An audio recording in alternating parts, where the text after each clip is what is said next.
This video is entitled Why a Title Company, and it's for both buyers and sellers. I find in my work in real estate that oftentimes neither buyer or seller are aware of the role that a title company plays in a real estate transaction. People who are wanting to sell their homes for sale by owner particularly seem to be uninformed about the role a title company plays. Buyers and sellers often wonder why they have to pay any fee to a title company.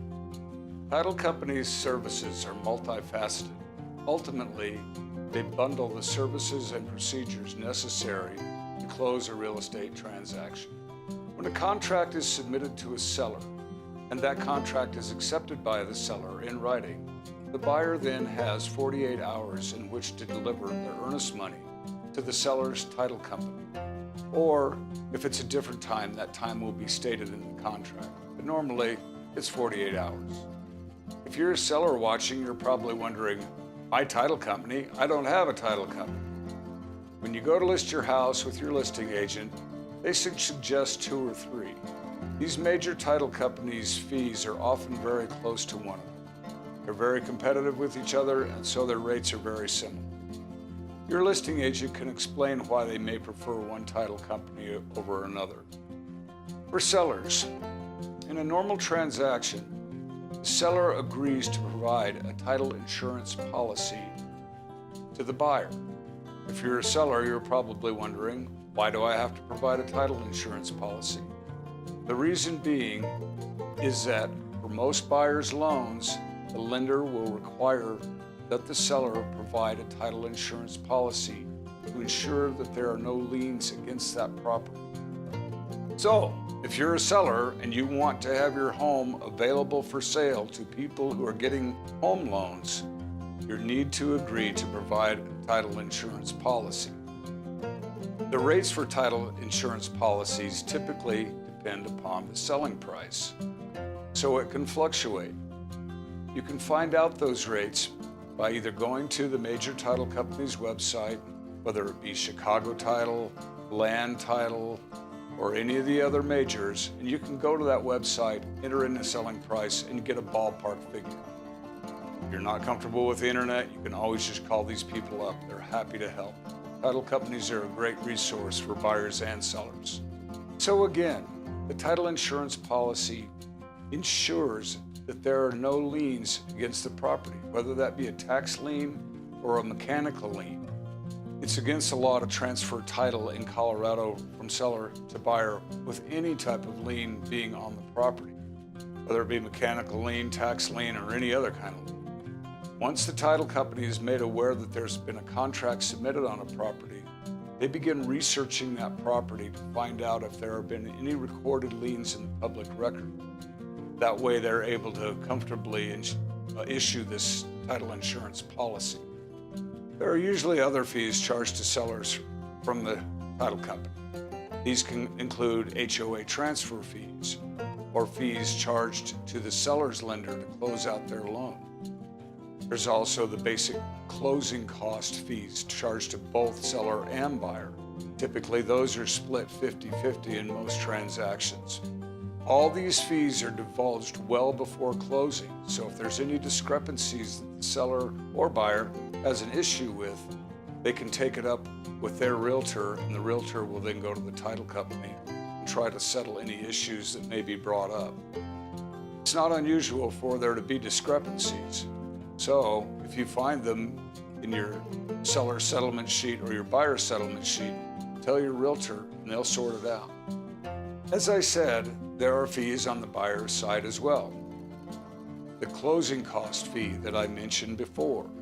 These closing costs are not to be confused with the closing costs the buyer gets charged from their lender for the cost of their loan, but rather the fee the title company charges to bring the deal together and close the transaction. What does that mean? That means on closing day, the title company will receive a wire from the buyer's lender, and then they will distribute those proceeds accordingly. They do all the math. They distribute a check to the seller for the net proceeds they're to receive. They distribute checks to the buyer's agent and the seller's agent. and they pay off any liens that may be associated with that property. So the buyer starts with a clean slate. The only lien against the property at that point is that of the buyer's loan. These various fees are always disclosed in advance to both buyer and seller. Sometimes, for instance, those associated with the HOA are specifically talked about in the purchase contract and agreed upon in advance. Nonetheless, both buyer and seller receive a worksheet that details exactly what they're going to be charged for the transaction to be closed. They will receive that worksheet well in advance of closing date, so they can, as I said before, take it up with their realtor if there's any discrepancies or items they disagree with. Speaking of the closing day, that's the day everyone's been looking forward to.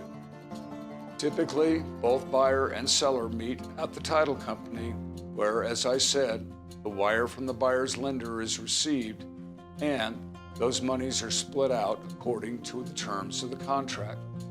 If it happens to be a cash deal, also at that time, the title company will receive a wire from the buyer's source of funds, whether that might be a stock holding company or an IRA or just a bank account. Those monies get wired to the title company. Regarding a cash deal, it's a little bit different because there's not the lender requirement for there to be title insurance. So oftentimes that can be negotiated out of the transaction. As you can see, the title company plays the key role in closing a real estate transaction. Realtors work closely with the title company to make sure everything's going smoothly and they have everything they need. And the title company works closely with the realtors throughout the course of the transaction.